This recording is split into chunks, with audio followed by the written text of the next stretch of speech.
এটা মন ভাল লগা দৃশ্য। বিলুপ্ত হবলৈ ধৰা অভিযন্তা চৰাই নামেৰে খ্যাত জাক জাক টপৰা চৰাইয়ে আতমতকাৰীকৈ সাজিছে বাহ।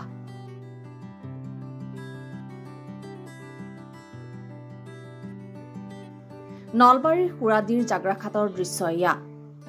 যেন সৰ্বাংগ সুন্দৰকৈ বাহ বনোৱাৰ অঘোষিত প্ৰতিযোগিতাহে চলিছে। টপৰা চৰাই এই নান্দনিক দৃশ্য দেখি আপ্লুত হৈ পৰিছে বাটৰুৱাও।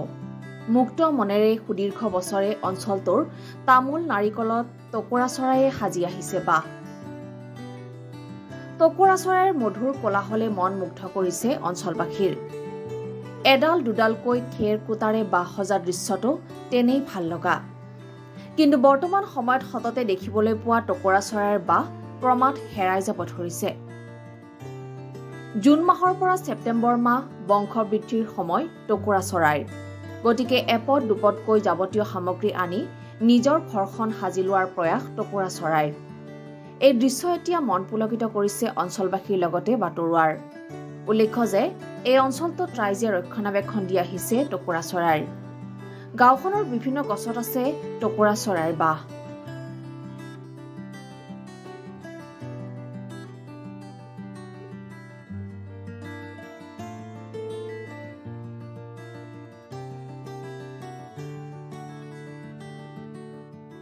দেখা পাই আছো চৰাইবিধে বহুত কষ্ট কৰি কিনে আনি কিনে বা হয়তো সিহঁতে কুটা কিবা খেৰ কিবা আনি কিনে ঘৰটো বনাই ইমান ধুনীয়াকৈ বনাই মানে আমাৰ চাবাৰে বহুত ভাল লাগে।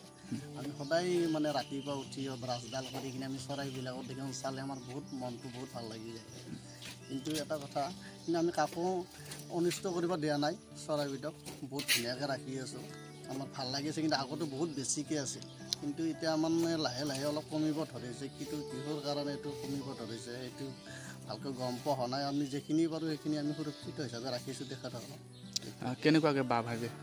বাঘটোতো মানে এই খবৰ পে কিবা লৈ এই ক'ৰবাত নাৰিকলৰ পাতৰ পৰাই হওক বা তামোলৰ পাতৰ পৰা হয় কিবা সিহঁতে কিবা মিহি চাইজৰ কিবা এটা চুচ টাইপৰ আৰু কিবা এটা লৈ আনি কিনে সিহঁতে বাঘটো বানে। ইমান ধুনীয়া লাগে বাঘটো মানে চাই কিনে ভালে লাগে। বাহিৰত বহুত ঠাইত আজি দেখিবলৈ পোৱা নাযায় এই দৃশ্য। হয়, মানে আমি এতিয়া বহুত জেগাত যাই আছোঁ, কিন্তু মানে এনেকৈ বাঁহ এনেকুৱা কৰি এইটো চৰাইৰ বাঁহ আমি বহুত কমেই দেখা পাইছোঁ, দেখা নাপাওঁৱে প্ৰায়। মানে কেতিয়াবা মানে ক'ৰবাত এনেকৈ পাৰ্কে চাৰ্কে গ'লেও মানে এনেকৈ মানুহে বনাবিলাকহে পাওঁ, কিন্তু চৰাই বনাবিলাক নাপাওঁ। মানে আজি ইয়াতে দেখা পাই আছোঁ, আমাৰ বহুত আনন্দ। এইভাৱে আমি চাই আছোঁ সদায়। আচ্ছা, সংৰক্ষণৰ ক্ষেত্ৰত কিবা? সংৰক্ষণৰ ক্ষেত্ৰত মানে আপোনাৰ ঠিকে আছে আৰু কোনো ক্ষতি নকৰে, একো ক্ষতি নকৰে। আৰু ক্ষতি কৰিব আহিলেও মানে আমি এনেকৈ চান্স নিদিওঁ আৰু ধৰি সিহঁতক ৰাখোঁ। এনেকৈ আমি প্ৰশাসনৰ দ্বাৰাই আমি যোগাযোগ কৰোঁ কোনোবা যদি ক্ষতি কৰিব বিচাৰে।